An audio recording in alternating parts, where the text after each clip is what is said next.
so soon. I think that's the first place to start. I was here about 48 hours ago on these steps. I know many of you were there. And then since then, I've had a really long day where I launched the national campaign. But I know some people have had a much longer day. You guys out there, so many of you I know, were knocking on doors, were delivering those last leaflets, having conversations. What are you saying? Turn it up! Turn it up! Yeah! Maybe the speaker can go over there. Okay, there we go. Very, very good. All I was saying basically was thank you. I know just a couple of days ago I was saying every conversation would make a difference, and boy, did it make a difference. Yes, I imagine most of you have seen the result by now, but just in case you just happen to be here. The Labour vote, down. The Tory vote, down. The Reform vote, down.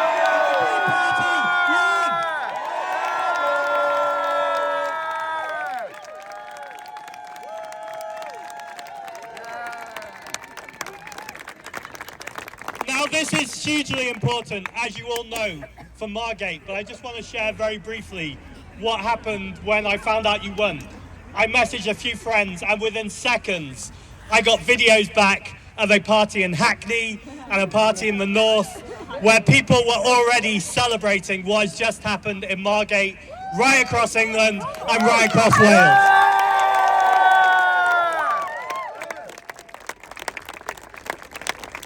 And that's because I actually just saw a headline about an hour ago which I disagree with in some ways, but I'll tell you what the headline says.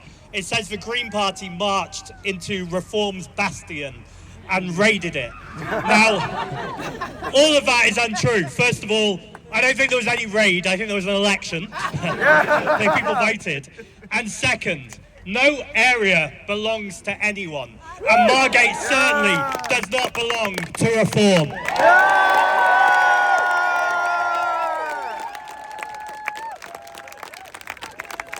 I'm glad there's a dog agreeing with every word. Yes. I want to celebrate the hope for a moment, but something that I want to reflect on. I was just on the train coming here, and honestly, the amount of people stopping me, particularly families, who were telling me how hopeful, how positive, how excited they were. And almost with anything, you sometimes forget the positivity, because there was just one person who told me how annoyed he was and how upset he was with the country right now, and he was from Margate. And we got into a conversation about various things, about taxing multi-billionaires and billionaires, and he agreed with everything. And then we got onto a conversation about migration, and he said, I just don't agree with you on migration. And we got chatting, and it'd be a wonderful story to tell you that I left the train and he was voting Green. That's not true. But what is true and warms my heart is I know even though that man didn't vote for us, I know he just, yes! Yeah. I know he just got a councillor that cares about him, that cares about everyone in Cliftonville. And actually, this isn't about rejecting people who might have voted Reform or have been curious about voting Reform. It's saying you have got a councillor that will represent every single person in Cliftonville who will do their best to reach out with compassion, care and humanity, to listen to people even who disagree with him, but actually to recognise we are building bridges, and that's how we make hope normal again.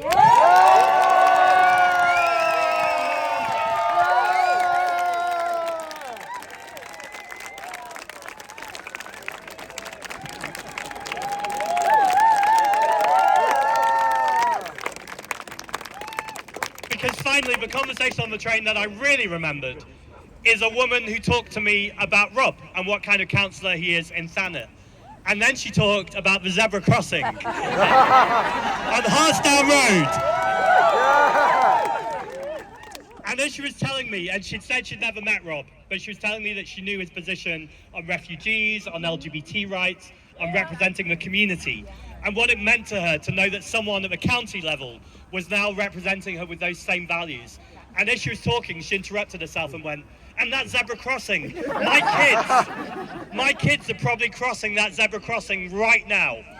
And their lives and so many people's lives are safer because of a result of a Green councillor. And to know that's what's going to happen in Cliftonville at the county level, and you guys made that happen. Thank you.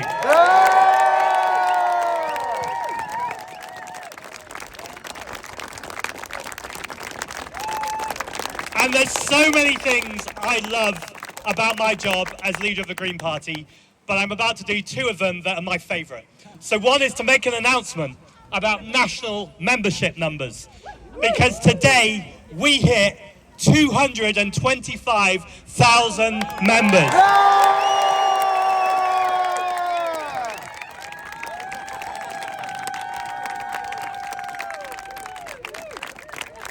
I'm even going to let you into a little secret. It's actually 226,000, but 225,000 sounds even more impressive.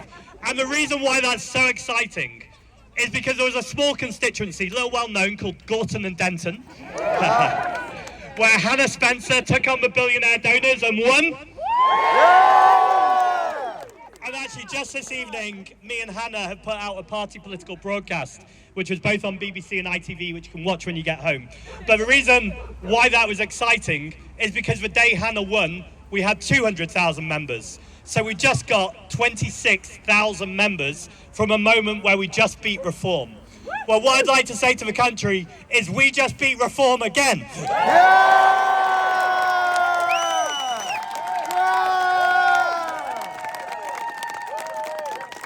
So if you're watching what's happening in Cliftonville, in Margate right now, where ordinary people are voting for ordinary people, this is your moment to join the Green Party for a party of environmental, social, racial and economic justice.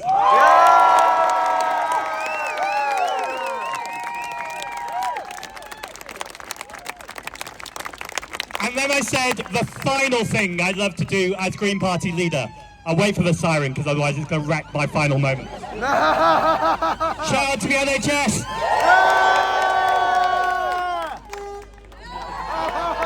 And shout out to sergeants, although I don't know who you are. The final thing I wanted to say is I came here 2 days ago and I was introduced as leader of the Green Party. That's always lovely. But my favourite moment is when I get to turn it around, because I'd like to welcome the new councillor for Cliftonville, Rob Yates.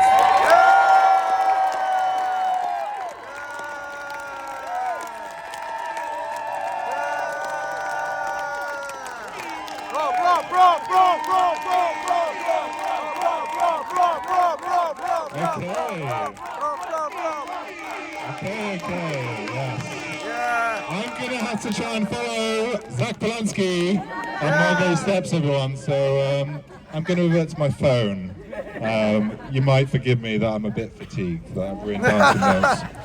So, I just want to say something I think we can all agree on. This is an amazing day for Cliftonville. Like, Nigel Farage was on these streets in 2015, and now we have a green Cliftonville.